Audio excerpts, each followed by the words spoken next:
Olha. Boa noite, doutor Vandir. Boa noite, meu amigo Leon. Tudo Tudo bem, bom? doutor? Joia. Deixa eu só dar alguns recados aqui e aí a gente começa as apresentações. Pessoal, essa transmissão está acontecendo pelo YouTube e pelo Facebook. Então, quem está no Instagram, deixa o celular na horizontal que você vai visualizar melhor a live. Essa é a última live de direito eleitoral dessa série da Megasoft. E é bastante especial porque nós estamos recebendo o Dr. Vandir Alan, presidente da Comissão de Direito Político e Eleitoral da OAB Goiás. Nós estamos fazendo essas lives desde o início da pandemia, no início de abril. Tivemos muitos convidados especiais, presidente da Comissão Nacional de Direito Eleitoral, doutor Eduardo Damian, dois ex-ministros do TSE, o doutor Henrique Neves, o doutor Joelson Dias. Foram 19 lives sobre direito eleitoral. E agora nós vamos falar sobre o início da campanha eleitoral em meio a processos judiciais. Mas antes, já apresentei brevemente o doutor Vandir, eu queria deixar meus protestos aqui porque esse nome foi imposto pela Megasoft, não queria receber, eu não consigo nem brigar. Eu queria Ô, dizer Leon, que eu não queria receber o Vandir aqui como convidado, mas é uma grande mentira. É um prazer enorme receber. Eu estou falando isso porque, para quem não sabe, nós somos ex-adversos em um município, um dos maiores municípios do estado. Né? Então nós já estamos aqui exatamente. nós vamos nos enfrentar nas ações judiciais das eleições aí, mas isso é feito com muita alegria, com muito profissionalismo e com muita satisfação de estar junto com um colega, com um amigo e com um líder, porque você é nosso líder na Comissão de Direito Eleitoral, na Advocacia Eleitoralista do Estado de Goiás. Eu te interrompi. Agora, com você a palavra. Obrigado, meu amigo. Eu te agradeço pela deferência, pelo carinho. Eu só quero dizer que eu fiquei muito chateado porque você está muito mais bonito que eu nessa live, né? Então, Que eu eu tô o não quê? gosto desse tipo de coisa. Você está muito mais bonito que eu nessa live, está bem alinhado, uma camisa de gola italiana. Então, assim, eu estou me sentindo um pouco humilhado aqui pela sua beleza, Leão, mas tudo bem. Eu botei uma camisa melhor Agradeço. hoje para te receber aqui, uma gravata de seda, porque para você tem que Eu, ser. eu, eu estou aqui, estou no interior, né? Como a gente está nesse período corrido, né? Quase não parando em casa. Estou aqui numa cidade do interior de Goiás, mas não poderia deixar de atender ao convite da Megasoft, parabenizar a Megasoft por esse trabalho que foi feito, né? Essa academia que foi construída para, em meio a um tempo tão difícil de pandemia, tá levando conhecimento de qualidade, trazendo pessoas do mais alto gabarito para poder discutir as questões do direito político, eleitoral, financeiro, administrativo, né? Vocês conseguiram abordar aí de uma forma muito ampla o direito público e trazer muito conteúdo de qualidade. Portanto, para mim é uma honra estar partilhando aqui do mesmo espaço que nomes que são meus professores, né? Já participaram anteriormente. Então, muito obrigado pelo convite. Sei da sua revolta, Leon, mas agradeço muito a Megasoft pelo convite. Mas é uma honra enorme, é uma alegria. E as pessoas com quem eu comentei, no que eu publiquei no Instagram, até para usar uma expressão de amigo meu, a chuva de likes que eu recebi por conta de você ser o convidado, você é um cara muito querido na UAB, nos colegas eleitoralistas, nos publicistas. Então você é uma unanimidade. Eu ouso dizer que você é uma unanimidade como pessoa e como colega. Então Obrigado. nós estamos fechando essa série de lives com chave de ouro, sem dúvida nenhuma. Muito obrigado por você Obrigado. ter nos atendido aqui. E vamos começar. Eu balancei a câmera aqui, gente. Vamos começar. Ó, a gente tem alguns casos práticos já acontecendo que acho que é interessante a gente trazer para os ouvintes, para os espectadores, internautas da Megasoft, casos que já estão na mídia e que talvez seria interessante trazer. Um deles é o da doutora Cristina, que fez uma convenção, já estava anunciando a sua pré-candidatura e o partido depois firmou aliança, anunciou aliança com outro candidato majoritário em Goiânia. Doutor, como é Sim. que está esse caso? O que você pode nos dizer sobre ele? Doutora Cristina vem É, prefeita, não vem prefeita? Como é que está? Eu tenho acompanhado esse caso pela imprensa, né? Nós estamos atuando na campanha de Goiânia pela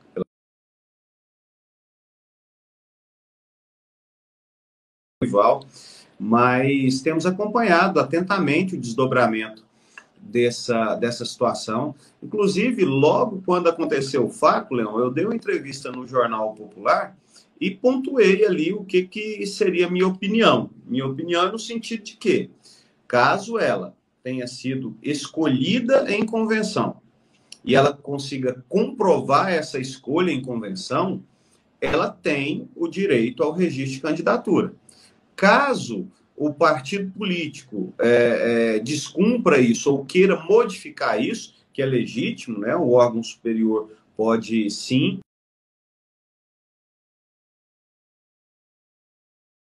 deixaria de ser candidato, mas também o partido não poderia integrar uma nova coligação, uma vez que há um marco legal para se deliberar por coligações, que se esgotou lá no dia 16 de agosto. Mas o que eu percebi no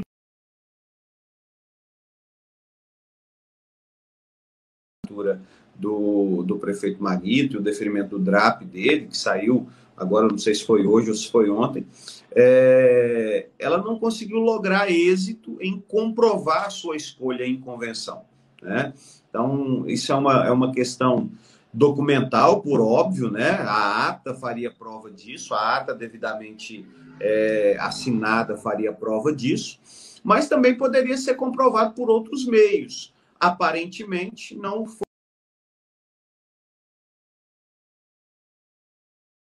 escolha em convenção. Portanto, a prosseguir da forma que o processo está hoje, sem maiores minúcias dele, aparentemente ela não vai conseguir sustentar a sua candidatura. Que é uma pena, né?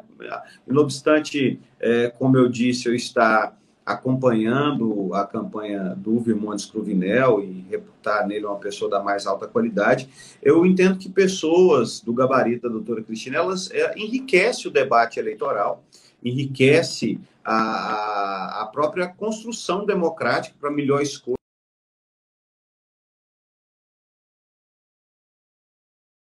Cada defecção dessa é um prejuízo para o processo democrático, sem sombra de dúvida. É verdade.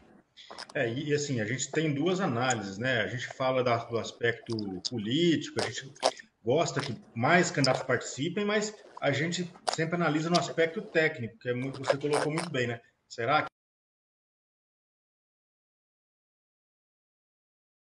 interessa? Tá ruim o áudio? Eu não estou conseguindo te ouvir. Agora melhorou? Eu tava ouvindo um ruído também. Tá dando uma microfonia. Tá dando microfonia aqui, legal. O que será que aconteceu?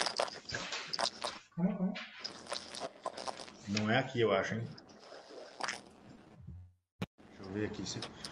Agora.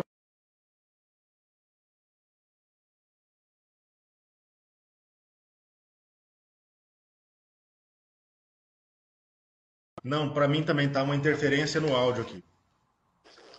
Um ruído. Será que é a internet? Pode ser o sinal de internet. Vamos ver se estabiliza isso. Aqui?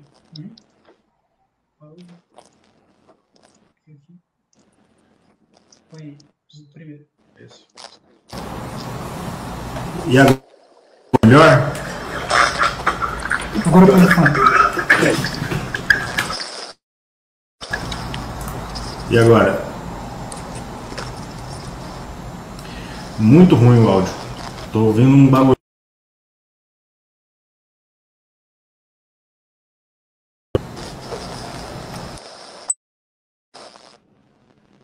Agora parou o ruído. Mas também não ouço o seu áudio.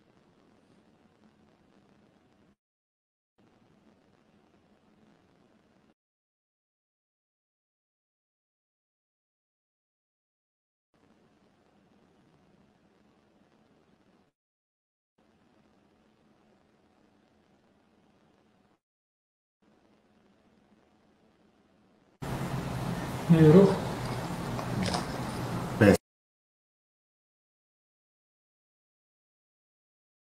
Para você também, bandido?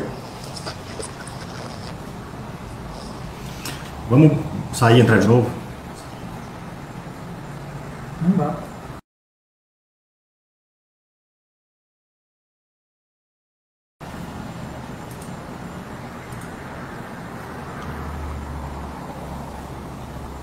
Estão falando que é o áudio dele que tá ruim. Alguém comentou aqui.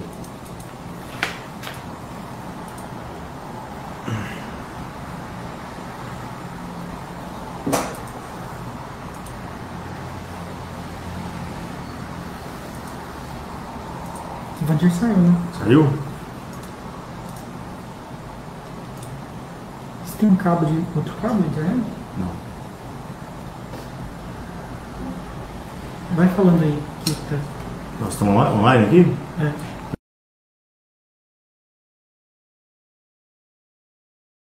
Bom, nós estamos tentando resolver. Eu não sei nem se o Vandir está online. Ou se a conexão dele caiu.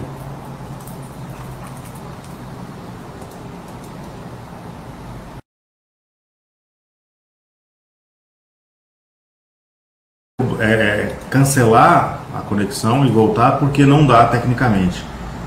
Então fiquem aí que em um minutinho a gente retorna a conversar com o Dr. Vandir. Aqui tem áudio, aqui no meu não tem. Ah, mas eu mudei aqui, né? Pega isso.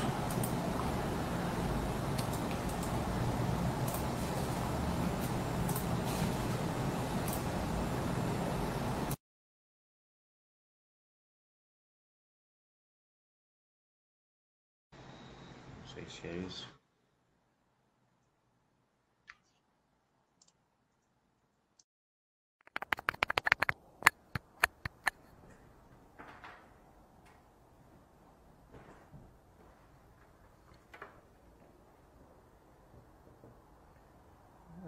Aqui tá dando áudio, aqui não tá.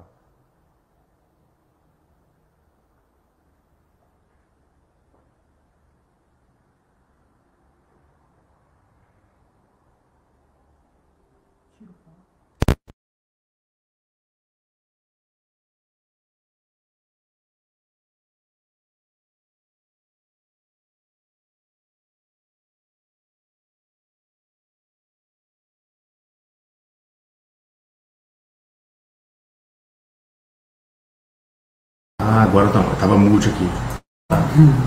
E agora? Agora deve estar pegando, captando.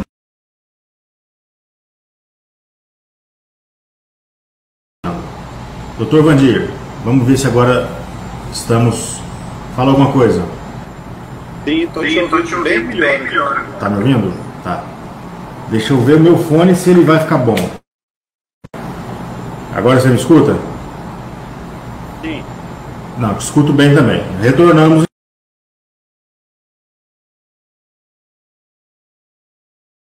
A gente tinha acabado de fazer uma análise aí da questão da doutora Cristina, né?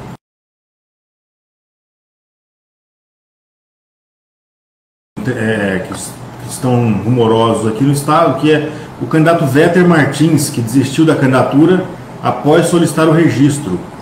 Isso é permitido?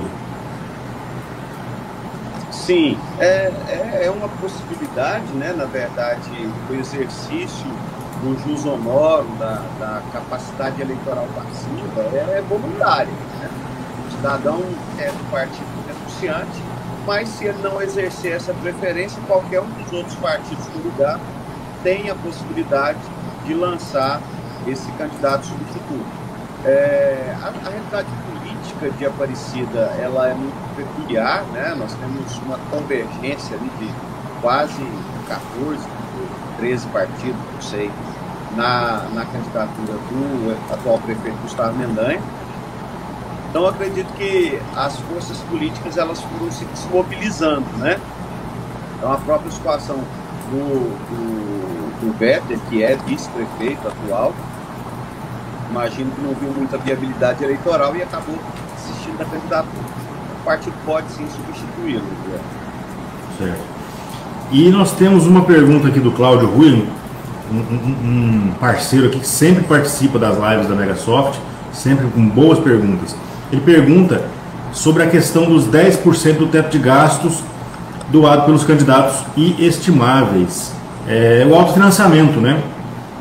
Sim. Talvez ele esteja querendo perguntar se a doação de bens ou serviços estimáveis em dinheiro, ou também os que não são estimáveis, os em dinheiro de fato, né? Dentro pelo próprio candidato, se entra nesses 10% do limite de autofinanciamento. Infelizmente, né? Essa é uma ótima pergunta e é uma pergunta que eu me dói respondê-la da maneira que eu interpretei. Porque, de fato,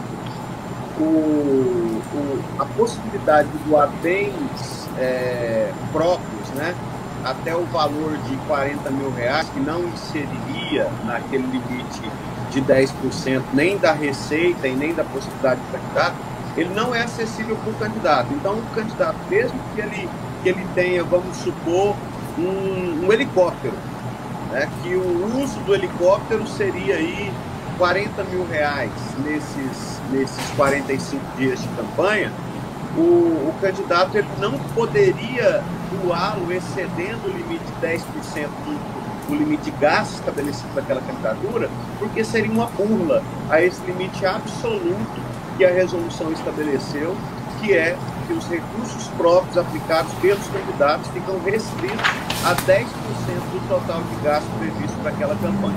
Para Goiânia, até que é mais ou menos razoável, né?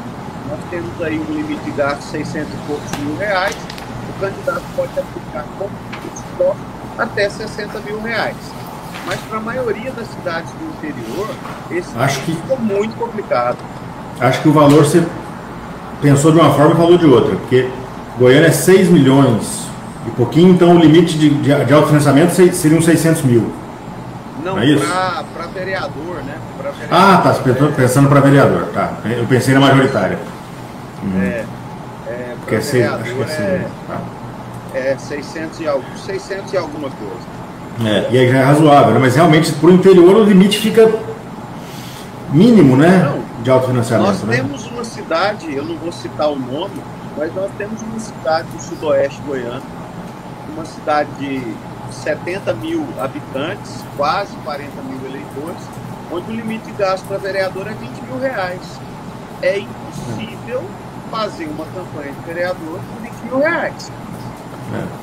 Ainda que você use aqueles subterfúgios que a própria resolução traz, o veículo próprio não poder ser incluído no gasto de campanha, o combustível do veículo próprio, as linhas telefônicas até o número de 3, ainda que você utilize essas possibilidades, é um limite muito baixo, muito baixo.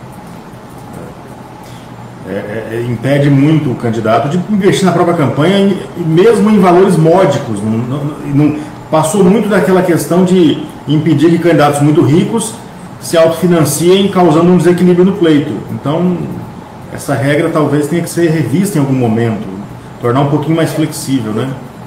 O grande problema que a gente teve com relação a isso é que o limite de gasto, ele tomou por base o gasto realizado na última eleição. E isso nós tivemos como referência a eleição de 2012, né? Então, a eleição de 2012 serviu como parâmetro para a eleição de 2016. Só que na eleição de 2012 ainda, nós tínhamos uma prática nefasta ao teto democrático. Vereador não declarava gasto de campanha. Fazia ali de qualquer jeito, declarava alguma coisinha para poder legitimar, mas a grande massa do vereador declarava gasto de campanha. Então, o parâmetro para fixar o custo de gasto, ele não foi real. Ele não foi um custo real.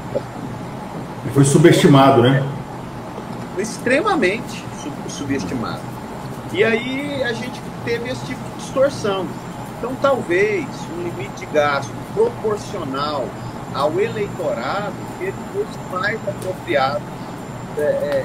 Esse critério ele foi tão equivocado que, para você ter uma ideia, nós tivemos uma mudança lá em 2019 que permitiu que se mantivesse o limite de gastos de 16 corrigido pelo INPC, porque o que seria?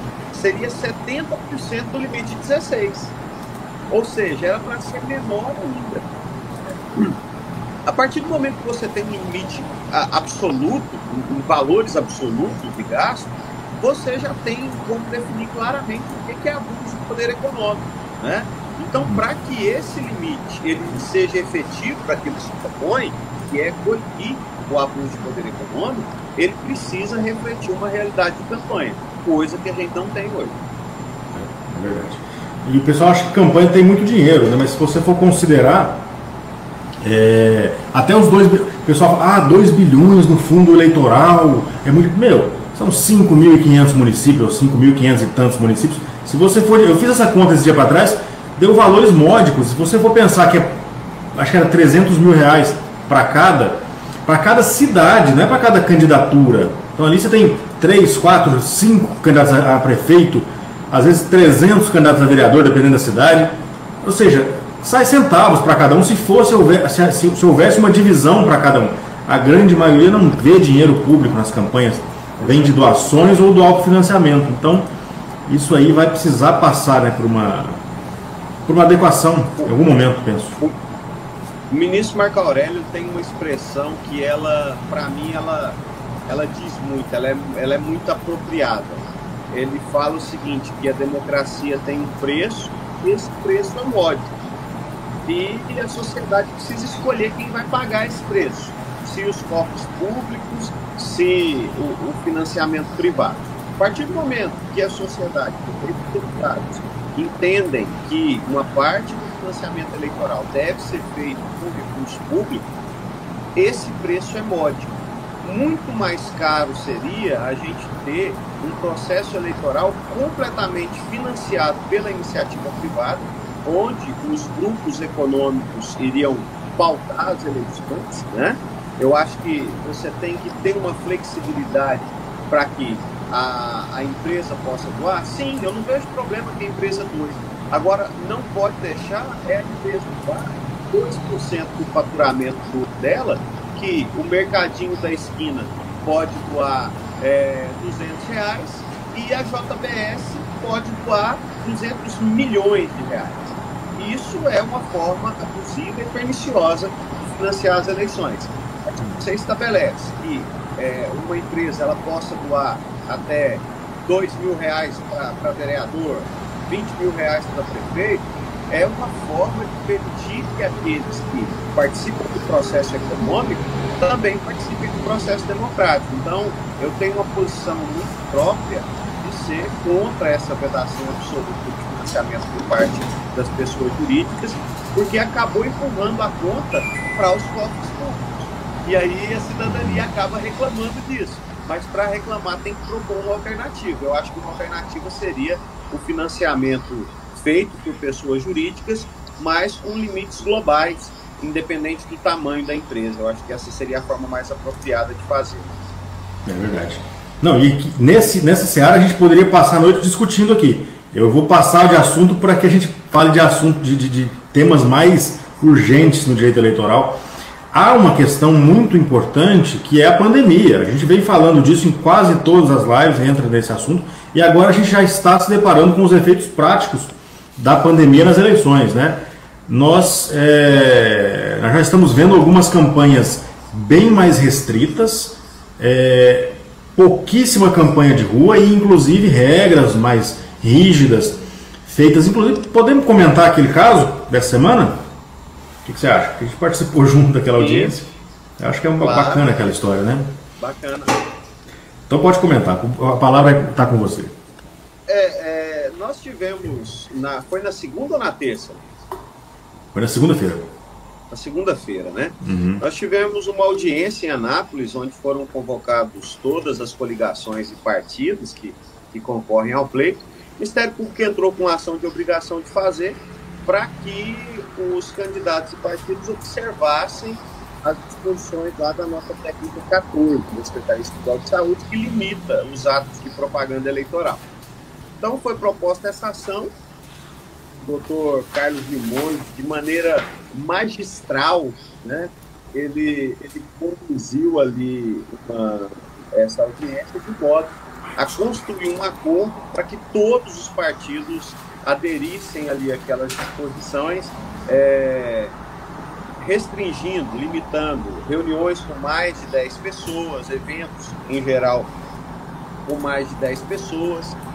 Nesses eventos com até 10 pessoas que se observe distanciamento social e uso de máscara, respiratória, né? A aplicação de realização isso, exceto pelo sistema drive-in, e a limitação das carreatas, das aglomerações de carreatas, onde os participantes devem ficar exclusivamente dentro dos veículos. Então, foi um acordo aceito por todos os partidos coligados de Anápolis. Eu acho que isso vai facilitar muito a condução do processo eleitoral em Anápolis. Eu acho que é histórico isso, né? Eu nunca vi um acordo envolvendo tantos atores diferentes, né? E com posições muitas vezes bem antagônicas.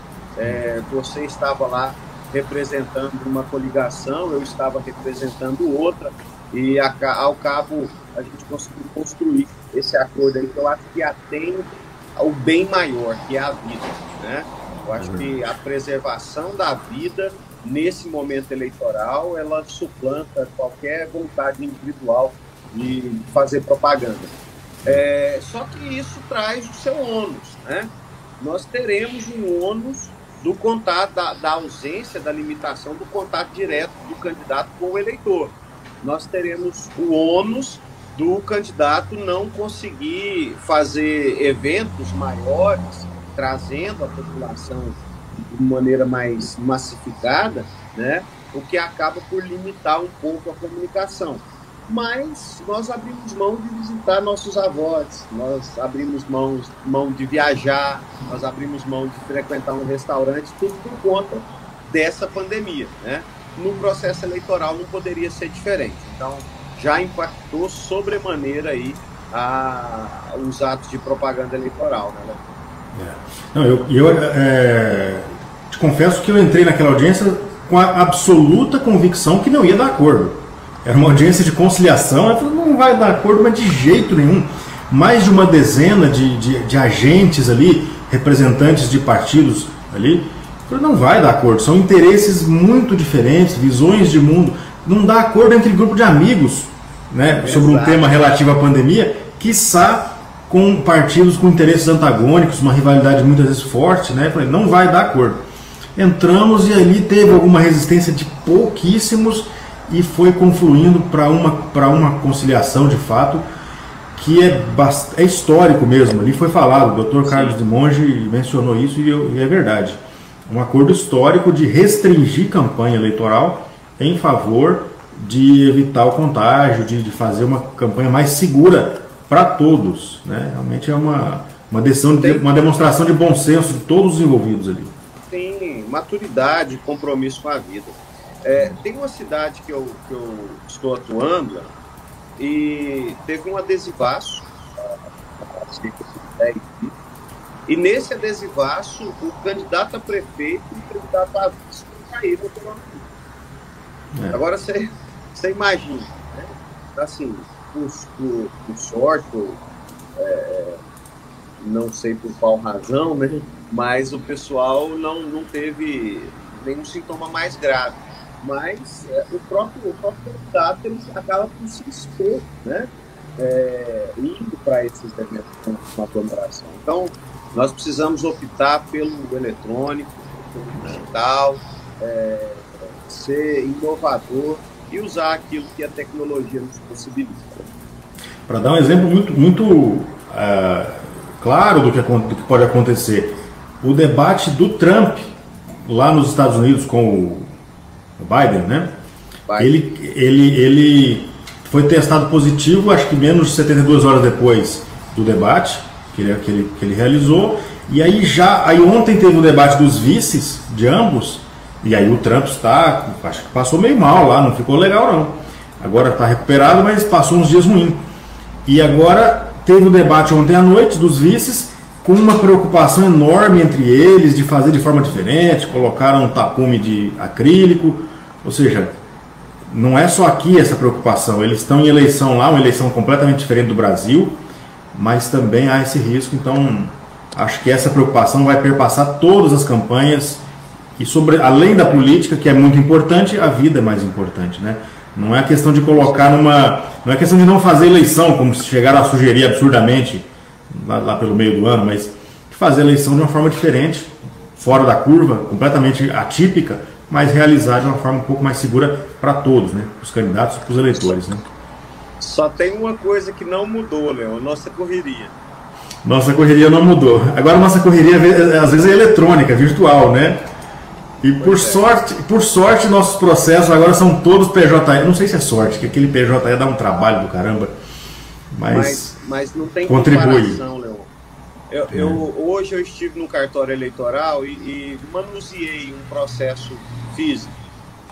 Eu fiquei pensando ali, o volume de trabalho para o cartório eleitoral de examinar o registro de candidatura física, isso é uma loucura. A chance de errar era muito grande, né? Então, nesse formato hoje, eu acho que se faz mais justiça, né?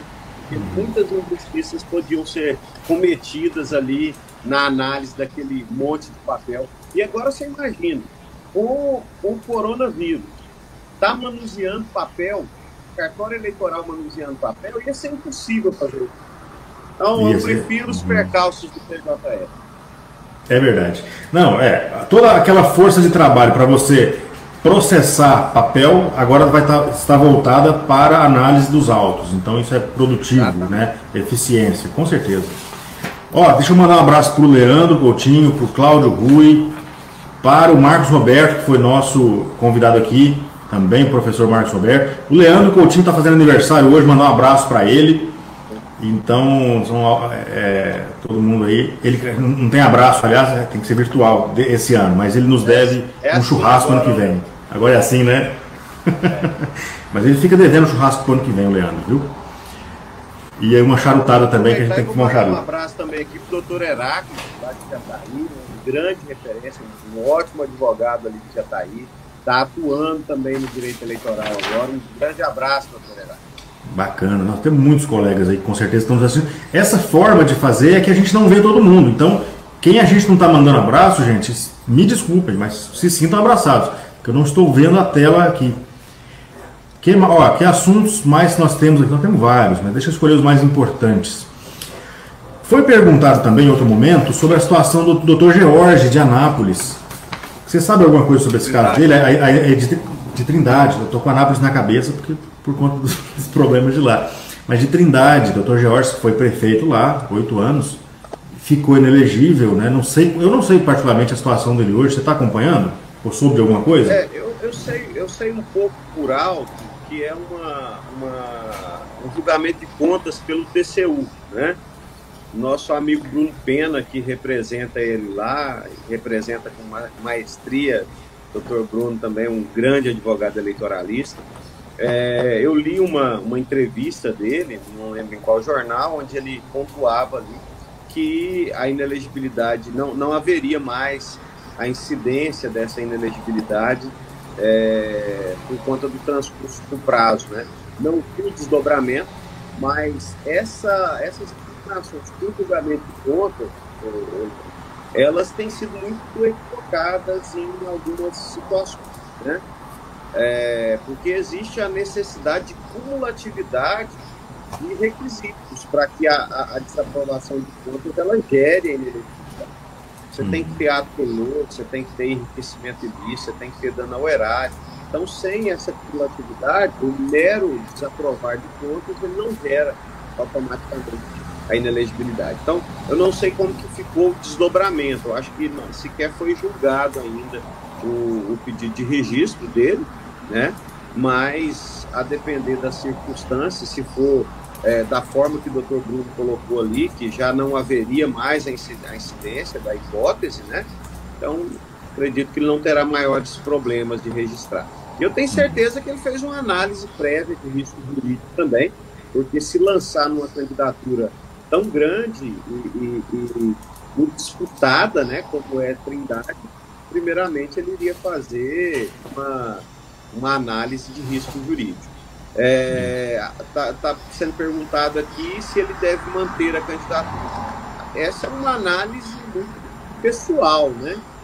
Mas ele pode manter até o dia 26, se não tiver uma decisão definitiva, no dia 16, fazer a substituição, né? Seria o limite fatal aí para substituição de candidato.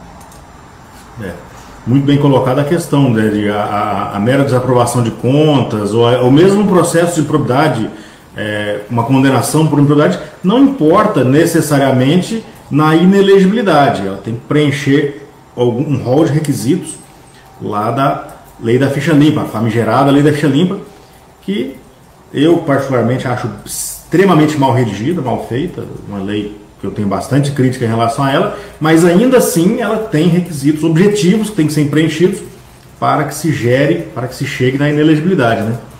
Exato. Podemos até falar um pouquinho sobre esse tema, que nós estamos em período de finalização dos registros de candidatura, e é justamente esse o momento em que a elegibilidade ou a inelegibilidade dos candidatos é aferida, né? O que você pode falar um pouquinho sobre isso, que você vê de caso prático, de pontos interessantes que você pode trazer para o pessoal da Megasoft? Leon, o maior problema que eu tenho percebido nos registros de candidatura são a falta de planejamento dos candidatos, né? Porque, especialmente com relação às certidões que são exigidas, o candidato deixa para tirar essa certidão às portas do registro, a certidão sai positiva, não dá tempo de pegar a certidão narrativa desse processo, então acaba travando aí o processo de registro, né? Quando o candidato faz essa análise de risco jurídico prévia, você não tem maiores problemas no momento do registro da candidatura. Então, o maior problema que eu tenho percebido é essa falta de planejamento daqueles que querem ser candidatos. Não tenho visto muitas impugnações por parte do Ministério Público. Vi uma ou outra no que diz respeito à desincompatibilização, no que diz respeito a condenações por improbidade, mas tenho visto poucas impugnações apresentadas pelo Ministério Público, tenho visto mais impugnações apresentadas pelas partes adversas mesmo, né? Então, do ponto de vista jurídico, justamente jurídico do registro da candidatura, eu acho que esse registro tem sido muito tranquilo, com pouquíssimos problemas jurídicos mais graves, né? Tem algumas discussões de DRAP, de formação de coligação em algumas cidades importantes, mas nada com relevância que possa implicar aí na retirada de um player do processo, igual essa situação do PL de Goiânia, né? Já foi deferido o DRAP, mantendo o PL lá com o Maguito, a gente falou disso um pouco mais cedo. Então, assim, não tenho visto grandes problemas, mas o que me chama a atenção é essa falta de uma atuação preventiva dos candidatos, dos partidos, para poder fazer com que a candidatura flua de maneira mais tranquila, né? Está faltando muito planejamento. É verdade, isso eu notei também. Se o candidato se organiza 30 dias antes ali do registro, da convenção dele, começa a juntar documento, é redondinho, é fácil. Mas se ele deixa tudo para a última hora, acontece isso aí que você falou. Eu sei que você, seu escritório também fazem dessa forma. Nós oferecemos essa análise de risco jurídico para os candidatos em momento prévio ao registro de candidatura, exatamente para poder minimizar essas dores de cabeça, né? Porque muitas vezes o candidato não sabe como fazer, onde procurar, o que fazer. Então é importante que a assessoria jurídica tenha essa atuação aí, não é só quando começa a campanha que precisa de advogado. Isso tem que ser uma construção lá desde o começo, desde o primeiro semestre do ano, para evitar dor de cabeça lá na frente. É verdade. A organização da campanha é fundamental para o sucesso da campanha e até para um aspecto psicológico do candidato. Ele poder ficar tranquilo no momento de campanha, de fazer campanha de fato, pedir voto, conversar com os eleitores, não ficar preocupado com melindres burocráticos. Imagina perder uma candidatura por falta de uma certidão, né? Um requisito formal, né? Uma bobagem. Infelizmente, há esses casos ainda. Então, é até um darwinismo político. Quem perde uma candidatura por falta de um requisito formal que poderia ser resolvido com antecedência, né? Bandir, me lembrei de um caso aqui que eu fiquei sabendo ontem, não sei se você teve conhecimento, do caso em Catalão, uma impugnação feita por uma coligação a outra, não foi pelo Ministério Público, porque o candidato ele é irmão do prefeito da cidade ao lado, que está no segundo mandato, finalizando o segundo mandato, mas é um irmãozinho, não era da política, não tinha cargo, e foi para Catalão e se candidatou. E houve essa impugnação. Você soube desse caso? Não. Não sou. Não, então não vamos comentar não, porque senão a gente não sabe o que falar. Depois eu te mando, porque achei que você tivesse conhecimento, viu? Me pareceu bem interessante. Vai envolver ali com inelegibilidade reflexa, talvez. Não sei se tem procedência, até acho que não, mas depois... Eu não consegui visualizar, porque... O que tem de precedente do TSE é o prefeito itinerante, que migra de um município para outro para ser candidato. Mas a inelegibilidade reflexa alcançar esse tipo de situação, acho bem complicado. Ele mencionava ali a família itinerante.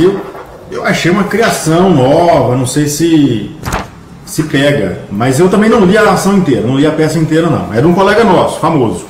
Depois eu te mando. A evolução do direito, ela é feita pelos advogados, né? E criam as suas teses e uma hora ou outra emplacam. Interessante.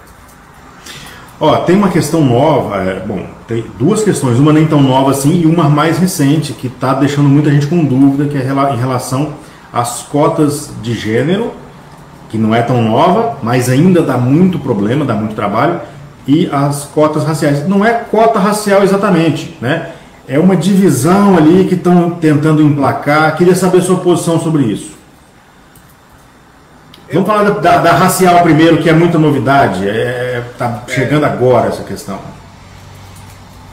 Eu tenho muita reserva das ações afirmativas que não passam pelo crivo da democracia, né? E o crivo da democracia é o Congresso Nacional. Eu acho que essa decisão do ministro Lewandowski, ela trouxe uma confusão tremenda, deixando bem claro que eu não estou entrando no mérito da necessidade de se resgatar historicamente, de se oportunizar para a população negra a participação no processo democrático. Não estou entrando nesse mérito. Eu estou falando simplesmente da forma. O TSE responde uma consulta, entendendo que sim, que deve haver uma proporcionalidade dos recursos do fundo partidário, do fundo especial de financiamento, do tempo de rádio e televisão para as candidaturas negras, tal qual fora reservado para as candidaturas femininas. O TSE previu um prazo.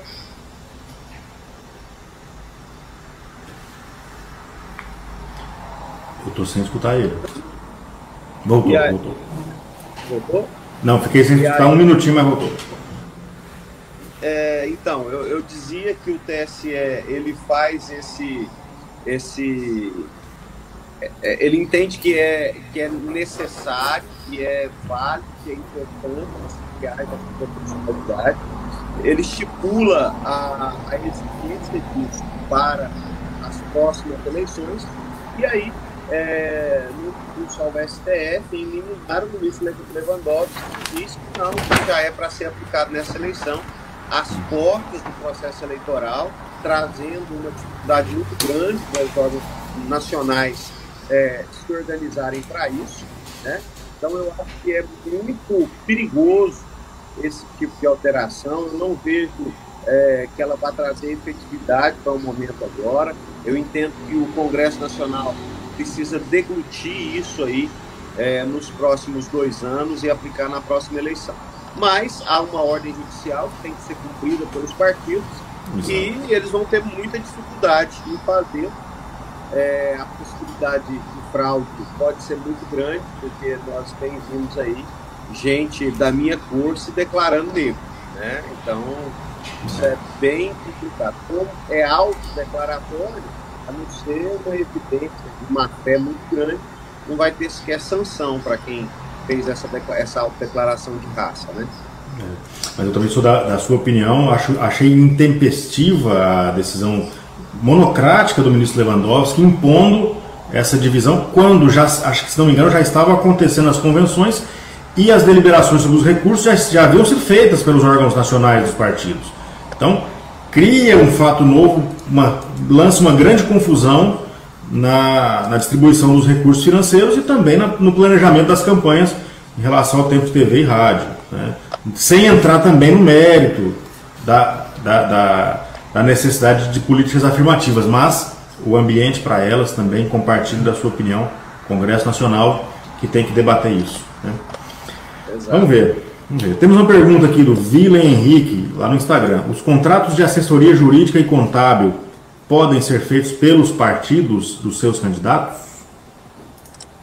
Sim. Pode, né? Vilém Contador atua muito na região norte do estado. Então, Vilém, o artigo 20, inciso 2 da Resolução 23.607, ele diz que toda doação precisa ser individualizada para os respectivos candidatos. Todas as despesas feitas pelo partido precisam necessariamente serem individualizadas para os candidatos. A única exceção disso são os contratos de assessoria jurídica e contábil. Podem ser contratados pelo partido, mas não precisam de ser individualizados nas prestações de contas dos candidatos a vereador. Existe uma lógica muito apropriada, porque muitas vezes o partido ele fecha um pacote de assessoria jurídica, um pacote de assessoria contábil, e a divisão desse valor pelo número de candidatos às vezes não corresponde a uma realidade, né, do que seria o valor daquele serviço. Então, entendendo isso, entendendo a necessidade, inclusive, dos gastos com esse tipo de serviço serem tidos como gastos eleitorais e nem impactarem no limite de gasto de campanha, o legislador, no caso aí o TSE, ele estabeleceu a desnecessidade de lançar individualmente esses contratos aí para cada candidato, desde que seja o partido que esteja contratando. E relembrando que, especialmente porque o público da Megasoft, em grande medida, são advogados e contadores, né? Não impactam, você falou, mas gosto de destacar isso, não entram no limite de gastos, não entram no teto de gastos. Tem que ser declarado na prestação de contas, mas não vai consumir o limite de gastos ali. E é uma medida muito boa e é novidade desta eleição, né? Até a eleição anterior. Mesmo porque se fosse impactar no limite de gastos, como seus clientes iriam fazer, né, doutor Léo? Não, é baratinho. Depende. Depende do problema. Preventivo é mais barato, viu? Depois no litigioso é mais caro. Tem que dá mais trabalho. Mas especialmente os seus, que o Vandir é um dos advogados mais caros do estado de Goiás. Vamos posse. A Vanessa Custódio está perguntando. Uma grande dúvida. Quem recebe auxílio emergencial pode trabalhar nas eleições? Muita gente perguntando isso. Quero saber a sua posição e depois eu tenho um complemento se for o caso. Eu entendo que não há impedimento, desde que a pessoa ela não saia dos limites, dos requisitos para receber o auxílio, né? Tem um requisito absoluto de renda mensal de 3 mil e alguma coisa reais, né? Um limite de meio salário mínimo per capita e um limite anual de 28 mil reais. Quem está dentro desses limites aí pode receber o auxílio emergencial. Se a remuneração da campanha não te faz sair dessa faixa, eu não vejo impacto para o recebimento do auxílio. De imediato não vejo esse impacto, né? Mas como é muito difícil para o cidadão fazer esse cálculo e avaliar, na dúvida eu sugiro para não arriscar. E uma dúvida que eu tenho, Na verdade é uma reflexão que eu andei fazendo. O impacto ou o eventual risco de uma diligência... Ó, tinha um mosquito aí, ó. Rapaz, tem um mosquito da dengue aqui, eu tô fugindo dele e ele tá vindo pra cima de mim. Não sendo Covid, tá tranquilo. Eventualmente, a doação de serviço de cabo eleitoral de uma pessoa que está no auxílio emergencial não pode criar uma diligência lá na prestação de contas? Eu tenho pensado nisso. Pode não, vai. Vai, não vai? Vai, porque matei ele, ó, pronto. Ó. Peraí, só para garantir. O nível de cruzamento de dados da Justiça Eleitoral hoje para análise da prestação de contas, ele está cada vez mais fino. Nós tivemos o início disso, Leon, lá em 2006, com a Lei 11.300, onde começou a prever o compartilhamento dos bancos de dados do governo federal com o TSE para análise de prestação de contas. Então, hoje, cruza dados do CAGED, do CadÚnico, mais um, está complicado, do CAGED, do CadÚnico, da Receita Federal, do COAF. Então, todas essas informações, elas são alimentadas do banco de dados da Justiça Eleitoral e, no momento da análise da prestação de contas, eles fazem o que se chama de circularização de informações. Com certeza, quem recebe alguma renda do governo, quem está em algum cadastro financeiro do governo, vai ter essa informação colocada lá na prestação de contas e vai ter que se explicar, né? Muita coisa tem explicação, relativamente simples, mas vai ter que se explicar, vai. Vai ter que, né? Porque o sistema da prestação de contas ele vai entender como uma doação, mas não é uma doação pecuniária, só que o balaio é o mesmo. Então, provavelmente, você pensou mesmo que eu estava refletindo, então, vai gerar uma pendênciazinha lá que vai ter que ser resolvida, explicada, né? Não é que é uma irregularidade, um problema sério, mas precisa de um acompanhamento, né? E, aliás, fazer um alerta, aproveitar para fazer um alerta aqui, gente. Mesmo quem perca a eleição, não larga a prestação de contas, não, gente. Forneça documentos para o seu advogado, para o seu contador, para concluir. Porque é um problema enorme. Isso aqui é utilidade pública, essa informação. O Vandir já está balançando a cabeça e concordando. O cara perde a eleição e some, frustrado às vezes, acabou e tal. Tem que prestar contas. Aí ele esquece de passar uma procuração, de passar o extrato bancário, documentos essenciais da prestação de contas que vão gerar contas não prestadas. Não vai gerar uma conta com ressalva, uma conta desaprovada. Contas não prestadas. A conta não prestada, daqui 4 anos, quando você for candidato de novo, vai dar falta de quitação eleitoral. Então vai te dar problema. Conclua esse processo, conclua essa fase, tá bom? Para evitar dor de cabeça, junto com o seu advogado, com o seu contador de campanha. E o impacto não é só eleitoral, né, Leon? Porque... Sim. O que acontece? O cidadão que não presta contas, ele fica impedido de obter certidão de quitação pelos 4 anos do mandato que ele concorreu. Aí vamos supor que no meio desse caminho você é aprovado no concurso público. Sendo aprovado no concurso público, você precisa de quitação eleitoral para ter voto. Olha a dor de cabeça que o cidadão vai ter, né? Então, quem entra numa campanha eleitoral tem que entrar e sair, né? E entra registrando candidatura e sai prestando contas, independente de ser eleito ou não, de ter feito campanha ou não. Exatamente, é isso mesmo. Tínhamos uma pergunta na tela aqui e sumiu, era até uma pergunta interessante. Tem como voltar? Aqui.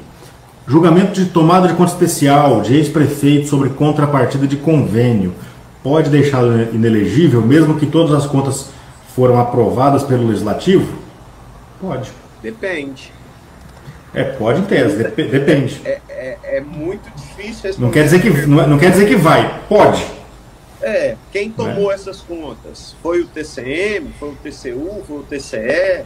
Em que condição ele prestou essa conta? Como prefeito, como governador, como agente público? Então, é muito difícil de responder essa pergunta, né? Porque vai depender daquilo que você falou mais cedo, né? Se esse julgamento, ou essa desaprovação, vai ensejar dano ao erário, julgamento lá em órgão colegiado, enfim, não é o mero julgamento da tomada de conta especial, a instauração da TCE que vai ensejar a inelegibilidade. Ela pode, não quer dizer que vai. Pode. Depende do caso concreto, né? Exatamente. Temos 3 minutos. Vandir, vamos usar os 3 minutos para que você faça umas considerações finais ou as suas impressões sobre esse início de processo eleitoral e o que você espera daqui para frente.